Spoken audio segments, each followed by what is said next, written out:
The Russians who came to rebuild Crimea after World War II turned out to be completely helpless in the face of the problems that befell them.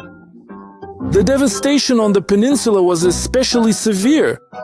The population had been cut in half. To restore life in Crimea, thousands of citizens from other regions of the USSR, mostly from Russia, were sent to the peninsula. They are lured here with promises of resort-like conditions, a warm climate and the sea. And wine. The reality turns out to be somewhat different. The colonists are settled in the abandoned huts of the deported Tatars with no warning about the arid climate. It turns out that in such conditions it is impossible to grow the grain crops familiar to northerners. The shortage of water was felt especially acutely since rain is rare in Crimea and there are practically no full-flowing rivers. The Crimean Tatars had solved this problem, skillfully building wells. The colonists from Russia, however, had no experience in obtaining water in these unfamiliar natural conditions, and there was no one to teach them, since all the Tatars had already been deported by that time. Sometimes, in difficult situations, they even had to ask the higher authorities to send at least one Tatar to show them how to obtain water. Instead of restoring the peninsula, the Russian settlers only managed to worsen the already dire state of Crimea. The economy, and especially agriculture, fell into a state of complete decline. Once fertile lands gradually turned into a depressed region. Information about this began to reach Moscow. Nikita Khrushchev's son-in-law, journalist Alexei Adjubey, recalled that when the first secretary learned about the situation in Crimea, he personally, without warning, soon went to Crimea to check the situation on the ground. What struck and upset Nikita Sergeyevich the most were the crowds of resettlers who, by some means, had heard about his trip. A silent grey mass of people blocked the road and also silently, without moving aside, waited for the cars to stop. The people burdened and for a long time did not start the conversation, giving Khrushchev the opportunity to speak first. Then, from the crowd, one question would be heard, then a second, a third, about food, housing and assistance. The resettlers had mostly come from Russia, from the Volga region and the northern Russian provinces. Now I write, had come. But they shouted, "We were driven here." The familiar lament of people who have lost hope of finding a secure fate. There were even hysterical outbursts from the crowd. "Potatoes don't grow here, cabbage withers." Or suddenly something even sadder. "The bedbugs have eaten us alive." "Then why did you come?" Khrushchev would ask.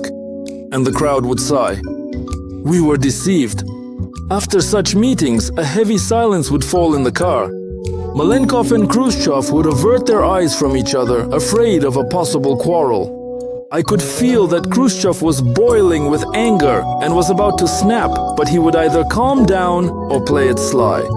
He hid his anger inside. He was saving it for the future. That same evening, as the Muscovites were looking for a place to spend the night, Nikita Sergeyevich noticed a small military airfield not far from the highway and ordered the car to turn toward it. There he found an old Douglas airplane. Upon learning that the plane was still operational, Khrushchev left his entourage behind and flew to Kyiv. A few hours later, Adjubey recounts, they were already there. The capital of Ukraine greeted the distinguished guest with joyful cheers that never ceased. I remember that the door was torn off the car meant to transport the guests. Late in the evening, Kyiv's leaders gathered at the Mariinsky Palace. The dinner was lively and noisy. Toasts followed one after another. Khrushchev kept returning to his trip to Crimea and urged the Ukrainians to help revive the land. They need southerners there, people who love orchards and corn, not potatoes, he lamented.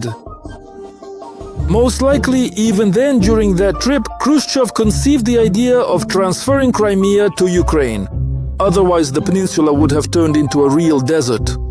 At that time, Ukraine was still the breadbasket of the Union. It was assigned the task of revitalizing the depressed region. Within a few years, tens of thousands of volunteers from the southern regions arrived on the peninsula. And just 2 years after Crimea was transferred to Ukraine, iron ore extraction on the peninsula increased by 36%, electricity production by 57%, and wine production by 104%. Gradually, livestock farming revived and vineyards and orchards flourished. By the way, another economic reason for transferring the peninsula was the construction of the North Crimean Canal and the irrigation of the steppe regions of northern Crimea. It was easier to manage this process from Kiev, where all the materials were supplied from. The official reason for the annexation was declared to be the 300th anniversary of the Pereyaslav Rada, supposedly a symbol of the union between the two brotherly peoples, Ukrainians and Russians. A symbol, of course, according to Russian and Soviet historians.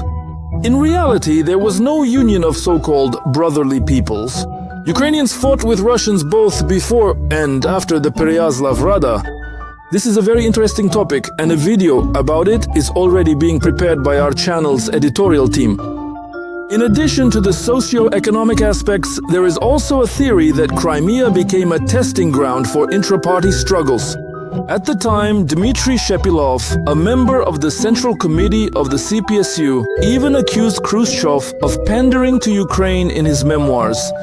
But almost everyone supported the idea of transferring the peninsula, except for the first deputy chairman of the Council of Ministers of the USSR, Vyacheslav Molotov. A few years later, it was Molotov who would lead the group that unsuccessfully tried to remove Khrushchev from his position as head of the USSR. But one way or another, nothing changes the fact that Crimea truly flourished with Ukraine, becoming a real jewel. Some people, especially in Russia, sometimes try to dispute this, saying that the revival of Crimea was supposedly a collective effort of the entire Soviet Union and that Ukraine had no special role in it. Such comrades should be reminded that in the USSR, collective meant nobodies. And the attempt at an all-Union restoration of Crimea immediately after the war ended in a complete failure. And this was mainly due to the settlers who came from Russia. The very course of historical events shows that without Ukraine and Ukrainians, Crimea cannot exist. The current situation of the peninsula under Russia's incompetent control is a perfect example of this. It serves as undeniable and truly excellent evidence. And in fact, all of this is because Crimea does not need Russians. Crimea needs Ukrainians.